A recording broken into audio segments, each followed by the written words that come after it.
Hey, what's going on? This is part 2 of a review of a race gas tune on and how it affects my 2015 Fiesta ST with the X47 turbo. So check out the first part of this if you haven't seen it yet. That one's just more talking about the product. This review is just some driving, and I'm waiting on this interstate ramp to clear here. This review is just some driving and some impressions. You'll get to see the car accelerate here in a second, and then I'll just share some general thoughts of what this race gas stuff is all about. So I'm gonna pop it into second gear and floor it here gently. 3, 2, 1, boogie.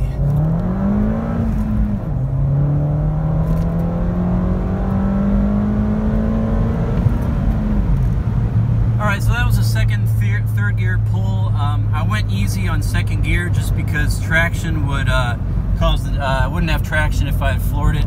Would have caused the tires to break loose. So it's about 56 degrees here. Again, I'm assuming you watched my first video because that's where I talk a lot about what race gas is, but just a few thoughts. It is 58 degrees, 56 degrees actually, 57 degrees, jumping up and down on me. So the idea with race gas is that it's a additive, and basically the bottom line is in this car it added about 10 horsepower. It took it from 270 to 298 horsepower, wheel horsepower on the dyno, and it's an alternative to water method injection and or ethanol blend gas, which could be used as well.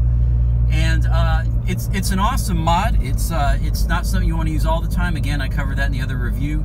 But let me just talk about a few things. With this car, it added about 4 degrees in timing when I looked at my logs, which is pretty significant. The difference is definitely noticeable. I'll do another second gear pull here.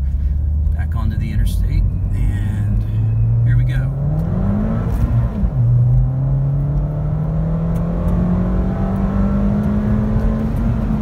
See there again with second gear, it just blows the tires off. I had to kind of go easy on it. First and second gear, even with a stock turbo, are useless if you've got a tune. If you go full throttle, it doesn't matter what bracing you've got, doesn't matter what tires you got, you know, unless you got slicks and you're on a track. There's just too much torque. The wheels can't handle it. Race gas only accentuates that problem. The nice thing about this product is that it is great when you want to add power in third and fourth, fifth gear. That's really when it comes into play. Again, a definite difference between this and just 93 octane. Again, I said it adds 4 degrees of timing. I will say this about the race gas: driving it, the car with it, the car runs so smoothly compared to 93, and it's not choppy or unpleasant with 93 octane. But when you add this product and it brings it in this car, the mixture I've got, which my tuner told me to how much to put in per tank, which is one 32-ounce can per tank of 93 octane, gets me to about I think it's like 98.5 octane. So that's about where this car is sitting right now, which is pretty amazing. That's in terms of octane. Smoothness, though, like I said, you can definitely feel the higher octane smooths out the car. Let me talk about peak horsepower and torque. With this tune, peak horsepower in this car comes at 6,300 RPM. My tune has redline moved up to 7,000. And again, if you want to get peak horsepower, you know, you're going to shift at 63. But I think just a moment ago when I accelerated for you there, I think I did go to redline.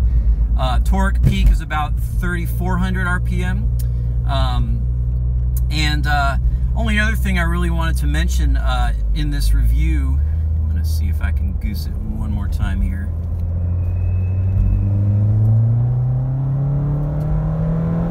That's about as fast as I can get safely, but it is a noticeable difference again over the 93 octane. We're talking about, in my case, about 30 horsepower. I saw an RS before and after race gas, with that being the only change in a tune, 40 horsepower on a dyno. So there's a nice difference. You know, definitely can feel it in the car. Is it something you'd want to run all the time? Probably not. You know, this kind of power, when are you going to use it? You know, you're already blowing the tires off in first and second gear anyway, so it really only comes into play in third gear and fourth gear and on. So last thought, you know, just in terms of real world performance, even just on a 93 octane tune, you got to kind of be careful. And I talked in my other videos about this car because of the lack of traction, and it really needs all-wheel drive with this much power. Adding race gas brings you more power, gets impressive dyno numbers, but in the end, is it is it useful? Let me give you an example. Just this morning, I was driving, and I was on this tune, obviously, and it was about 38 degrees. So the tires were warmed up. Excuse me. Tires were warmed up. Roads weren't. 38 degrees. And an M3, a newer M3 was next to me, and safe, pulling from, you know, 10 to 50 miles an hour on a road, and I just couldn't get traction. Let's do one more second gear pull for you. So that was most traction there, and you could see, you know, going to 60s pretty quick from a 15-20 mile an hour roll. But, you know, real world, BMW M3 has got tons of power. I could probably almost keep up with it, but, you know, it was 38 degrees, the roads were cold, and I just gave it a little gas, and the tires were spinning in second and third gear, and he kind of just pulled away from me. So it's fun.